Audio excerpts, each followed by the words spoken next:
पीछे की पंक्ति समझ में न आई हो तो मैं उसे सुनाना चाहता हूं। लकड़ी के मकानों में चिरागों को न रखिए, पड़ोसी भी वहां आग बुझाने नहीं आते। इसका अर्थ है कि आप कभी कोई गलती ऐसी मत कर दो जो अकेले भोगनी पड़ेगी, कभी कोई सहायता उसमें करने वाला, लोग हाथ खड़े कर लेते हैं, कोई मदद नहीं करेगा तुम्हारी गलती पर। इसीलिए लकड़ी के मकानों में चिरागों को ना रखिए। घर का विवाद समाप्त होगा कब? जब घर में ये तालमेल होगा ठंडा गर्मी का। भगवान शिव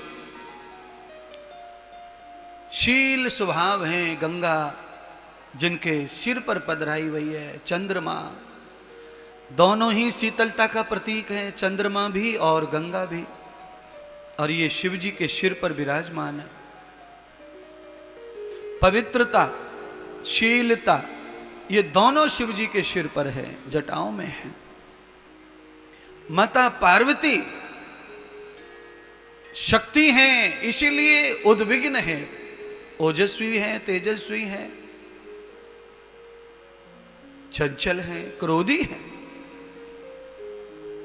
अपनी बात मनवाने की इच्छा रखने वाली पार्वती। शंकर भगवान ने विवाद को समाप्त कर दिया। ऐसी जगह पे क्या चाहिए? विवेक, तीसरा नेत्र चाहिए।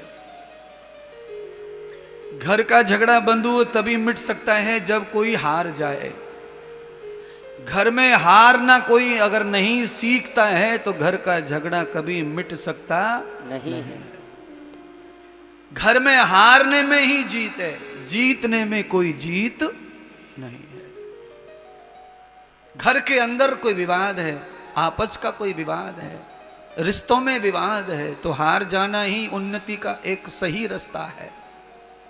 अगर आपस में पुत्र पिता का, शिष्य गुरु का विवाद, तो विवाद लड़ने से कभी समाप्त नहीं हो सकता है, क्योंकि उसमें आहुति चढ़ाने वाले लाखों लोग हैं। उस लाखों लोगों को हटाना है तो खुद को समाप्त कर लो, खुद मैट लो उसे।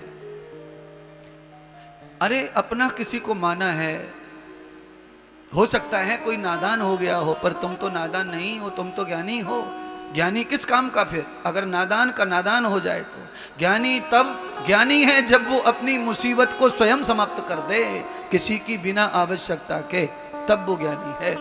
और मुसीबत आने पर दुनिया जमा हो जाए तो क्या मुसीबत मिटाएगी दुनिया? सवाल ही नहीं उठता।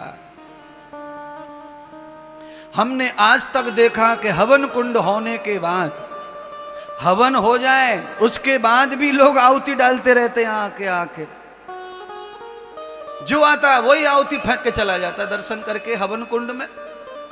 ऐसी ही ये दुनिया केवल आग बुझाती नहीं, आग जलाने में सहायता करती है। इसीलिए परिवार को बचाने के लिए अपने आप को हराना सीखो। जो घर में हराना सीख गया वही शासन करेगा, वही जीतेगा। दुनिया से जीतना चाहते हो तो खुद से हारो, अपनों से हारो। अपनों से हार कर साथ मिलेगा समय पर। अपनों से जीतने की प्रैक्टिस में, कंपटीशन में आप अकेले पड़ जाओगे।